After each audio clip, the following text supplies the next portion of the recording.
Queridas mulheres, você que me ouve, essa mensagem é dedicada para você, foi feita com muito carinho, principalmente para as mulheres mais maduras, de 60 mais, mas todas podem ouvir e ser abençoadas.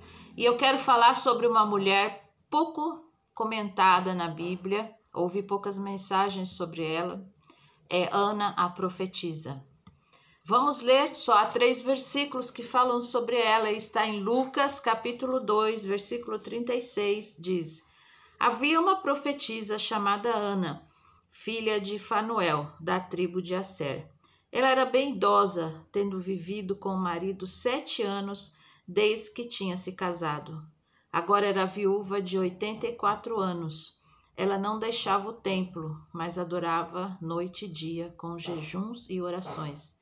E chegando naquela hora, dava graças a Deus e falava a respeito do menino a todos os que esperavam a redenção de Jerusalém. O que nós sabemos sobre ela? Nós sabemos o nome, que é importante, porque algumas mulheres não fala-se o nome, como a mulher de Naamã, a viúva de Serepta, mas ela tem o nome Ana, que tem um significado muito bonito, graça e favor. Sabemos que ela era avançada em dias, ela era viúva, ela só esteve casada 7 anos e agora com 84 anos ela estava ali no templo. Não se fala se ela teve filhos ou não. Ela morava no templo, que era algo que não era comum, porque o templo era um local onde os homens iam cultuar e as mulheres só podiam estar num pátio à parte. E provavelmente foi permitido a ela morar no templo porque ela era uma mulher piedosa e estava ali ajudando. E ela também era profetisa. O que é uma profetisa? Profetisa é, como profeta, é uma pessoa divinamente inspirada a comunicar a mensagem de Deus ao povo. É um representante de Deus para o povo. Era uma função, maioria das vezes masculina, tinha poucas mulheres que aparecem como profetisa. Você pode lembrar alguma? Eu lembro agora de Débora, por exemplo. Mas então ela era uma mulher que o povo podia procurar e ouvir, como ela também podia revelar algumas coisas do futuro que fossem passadas para o povo. Ela também foi a segunda testemunha de algo muito importante. Maria e José foram apresentar Jesus ao templo, bebezinho, e Simeão, que estava no templo, reconheceu a Jesus e fez uma profecia, falou palavras de bênção para ele. E a Ana também reconheceu Jesus como filho de Deus e ficou imensamente feliz com isso. E ela então começou a falar dessa mensagem de Jesus para as outras pessoas. O que nós podemos aprender com essa mulher? Primeiro, que ela tinha intimidade com Deus. Ela estava ali todos os dias em orações e jejuns.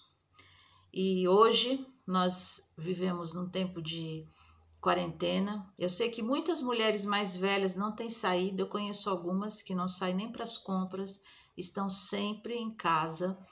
E difícil muitas vezes não poder ter esse contato social. Mas ela estava ali como voluntariamente, ela estava sempre ali no templo, servindo a Deus, através das suas orações e jejum. Então ela tinha uma intimidade com Deus, que foi possível ela reconhecer aquele menino como sendo o filho de Deus.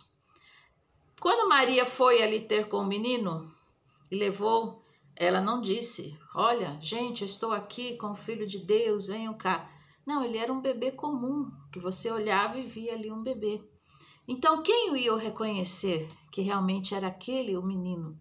Só alguém que tivesse essa revelação da parte de Deus, e tinha que ser alguém que estivesse próximo a Deus. E essa mulher estava. E ela reconheceu Jesus como filho de Deus. E ali também estavam escribas, fariseus que conheciam a lei. E provavelmente ela nem sabia ler, porque as mulheres era difícil alguma mulher que soubesse. Mas eles não reconheceram, não tiveram esse privilégio. E muitos desses escribas e fariseus, tão conhecedores da lei, nem quando Jesus cresceu e fazia os milagres, eles o reconheceram como sendo Messias. Porque eles tinham muitas letras, eles sabiam, mas eles não tinham o Espírito de Deus, eles não permitiam que o Espírito de Deus falasse aos seus corações. Então, uma lição que nós podemos aprender com essa mulher é que ela valorizou, ela escolheu a boa parte. Quem se lembra dessa frase que Jesus falou? Jesus foi visitar Marta, Maria e Lázaro, e Marta estava muito atarefada para servir todos muito bem, e ela chamou a atenção de Jesus para que pedisse a Maria para ajudá-la. Maria estava ali ouvindo Jesus, e Marta, então, queria a sua ajuda. E Jesus disse: Marta, Marta, por que estás ansiosa por tantas coisas? Há uma que é necessária, e Maria escolheu a melhor parte. Hoje, mulheres, nós temos muitos afazeres. As casas são muito maiores, não vivemos no templo, como Ana, que não tinha muitas responsabilidades ali. Nós temos casas muitas vezes grandes, cheias de tarefas, e temos muito serviço, e o tempo vai. Temos muitas distrações com várias televisão, redes sociais, etc., também, que levam muito o nosso tempo. E vai ficando para trás o tempo com Deus, o tempo de estar lendo a palavra, meditando, o tempo de estar orando, e perdemos essa intimidade com Deus. Precisamos escolher a melhor parte. É claro que temos que fazer as outras, são funções nossas e precisamos fazer, mas não podemos deixar a melhor parte de lado. Nós precisamos valorizar o tempo com Deus para que nós possamos experimentar dessa intimidade. E o Salmos diz assim: a intimidade do Senhor é para os que o temem, ao qual ele dará a conhecer. Quem está buscando está temendo a Deus, então nós vamos estar experimentando essa intimidade com o Senhor. Também algo que essa mulher fazia é que ela saía e falava das maravilhas de Jesus. Ela não ficou ali quietinha só, mas ela também participava da sua função de dar testemunho. Hoje, mulher, você precisa participar desse privilégio de falar das maravilhas de Jesus. Você já viveu tanto, você tem tantas experiências que você provou como que Deus é bom, como que Deus te ajudou. E a nova geração precisa saber disso. Você precisa passar esse legado de fé, de esperança, de amor para a nova geração. Não fique guardando só para você. Há muito que você fazer. Tem o Salmos 90 que eu quero ler aqui com vocês, que é o Salmos 92, o versículo 14 e 15, que diz: na velhice ainda darão frutos, serão cheios de seiva e de verdor, para anunciar que o Senhor é reto, ele é a minha rocha e nele não há injustiça. Aqui nós vemos que Ana era essa mulher que dava frutos, que mostrava essa parte verde, essa parte bonita, e não era seca, desanimada. Então, nessa parte da nossa vida, nós precisamos continuar a dar frutos, a mostrar a palavra de Deus. Mas nós sabemos que há muitos obstáculos, né? Além da casa grande, muitas vezes hoje tem os convênios de saúde e as pessoas passam tanto tempo a fazer exame nas clínicas, enfim, tratando. É importante tratar da saúde, mas muitas vezes é tanto tempo que se vai para isso, é os netos que vêm e que você acaba largando tudo e o seu dia passa e as suas agendas são tão cheias e você não está escolhendo a melhor parte. Ana estava ali pregando a palavra de Deus e ela podia estar em casa, podia, como outras mulheres da idade dela, ela podia ter algum parente, algum familiar que tivesse se responsabilizado com ela quando ela ficou viúva, ela podia ficar ali e fazendo as suas funções, mas ela escolheu estar ali servindo ao Senhor no templo. Muitas vezes as mulheres mais velhas pensam assim: eu já sou aposentada, agora as mais novas que façam, que trabalhem na igreja. Agora já também, quem que vai querer ouvir uma pessoa mais velha? As pessoas gostam só dos jovens, eles nem ligam para a gente. Ou você pode pensar: a igreja também nem me convida para nada, eu também não sou chamada para nada, ninguém se lembra. Eu estou lá sentada, esquecida ali. Então, não pense assim. Pense que você é muito importante e você tem muito para dar. Você tem muito para contribuir com o seu testemunho e com a sua vida. Eu vi hoje de uma missionária com 75 anos que ainda está lá na África, no campo, ajudando. E quando perguntaram, mas você não vai se aposentar? E ela disse: as mulheres da minha família morrem com 90 anos, eu vou ficar 15 anos fazendo o quê? Eu quero continuar a servir a Deus. E ainda minha amiga Isabel, por lá em Portugal, com mais de 60, agora nessa pandemia, que podia ficar em casa com os seus filhos, como todos, mas ela se voluntariou para estar ajudando as famílias carentes, levando comida para algumas famílias estrangeiras que moram ali na sua cidade. E ela saiu de casa e foi com um grupo de voluntários fazer esse trabalho, quando estava com a pandemia mais forte ali na sua zona. Ela não se importou de arriscar, de doer um pouco a sua vida. Servir pode doer, pode custar. E às vezes ficar em casa e não fazer nada e pensar: não, eu já fiz o que eu tenho, eu já nem tenho saúde, eu nem tenho força, eu vou ficar aqui.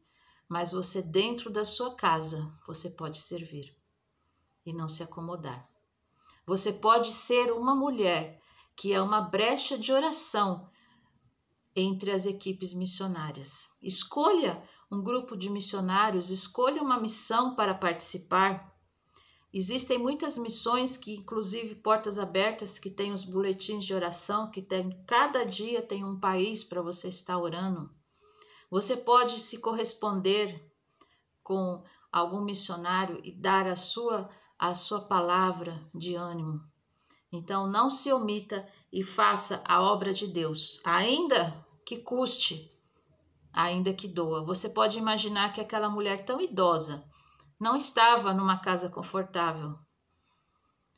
Ela estava ali no templo, que provavelmente não tinha muito conforto, mas ela resolveu servir a Deus.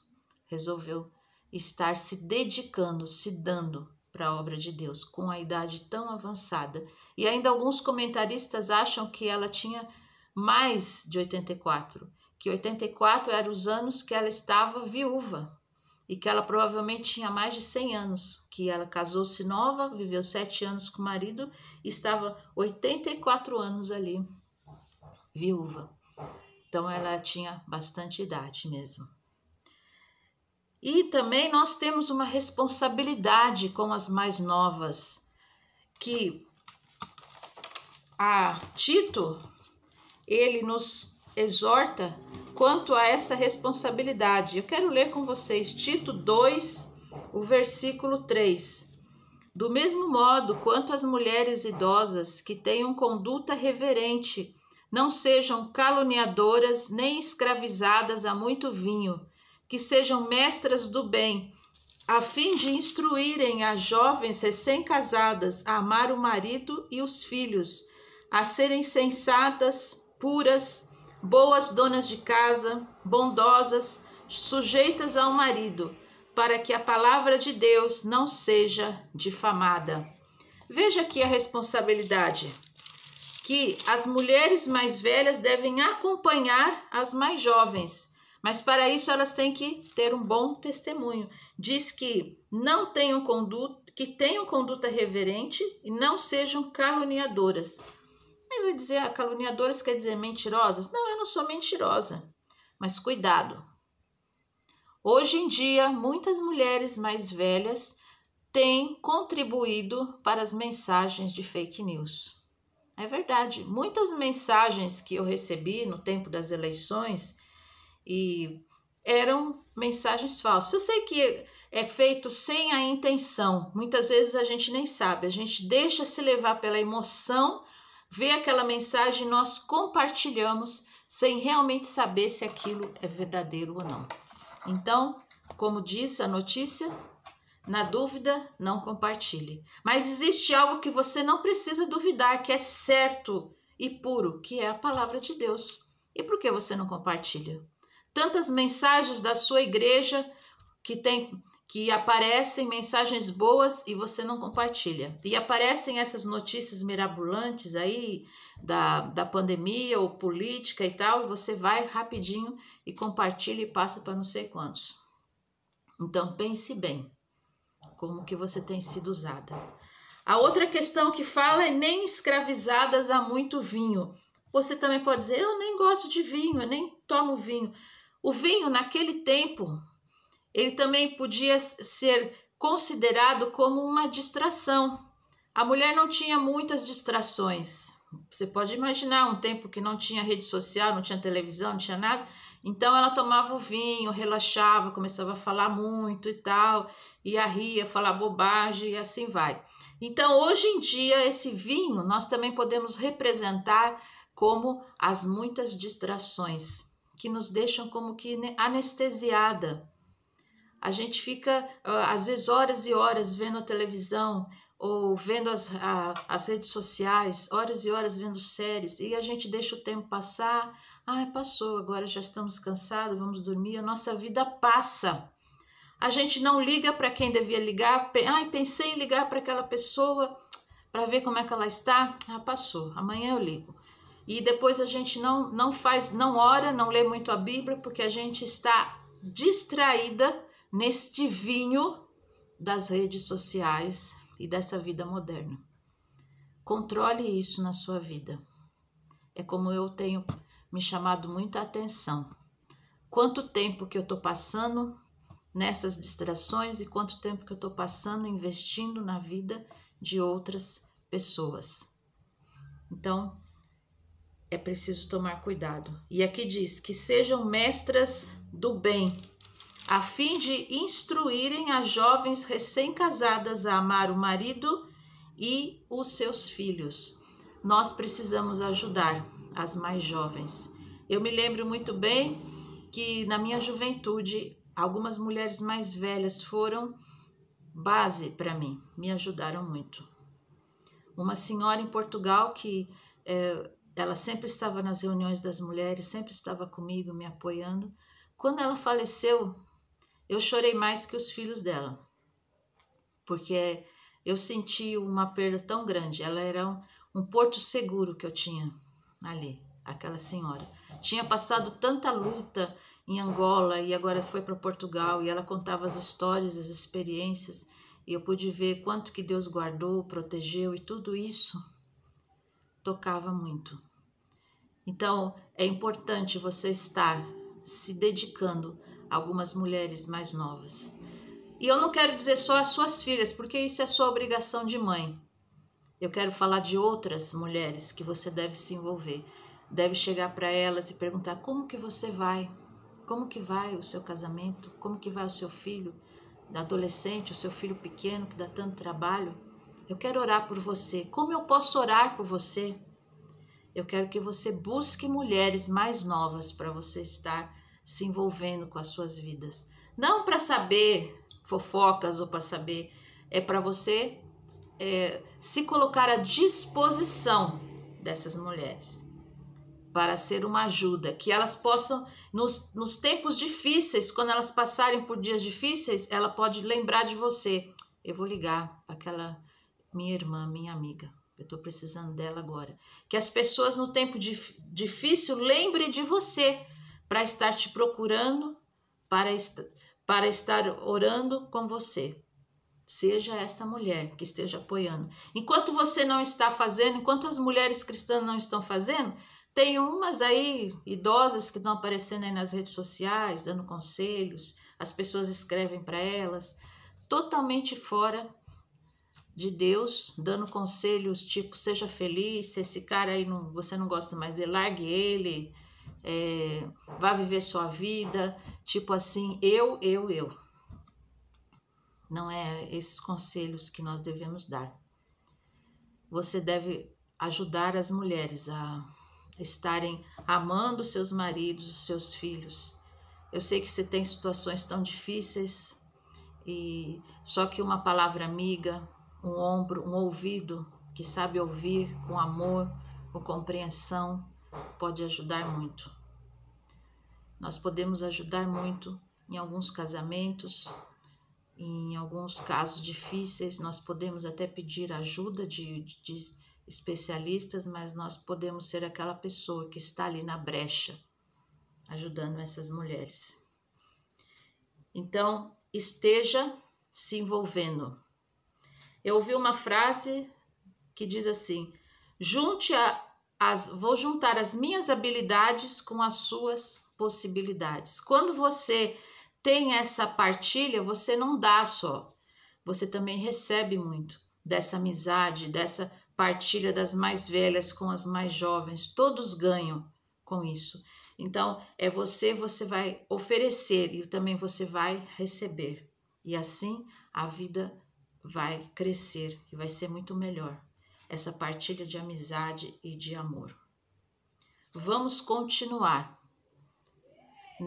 nesse tempo difícil. Vamos fazer a vontade de Deus e vamos contribuir para que a nossa igreja cresça e cresça saudável. Você que ouviu essa mensagem, compartilhe, dê a sua opinião e espere a próxima mensagem, que será para as mulheres mais novas.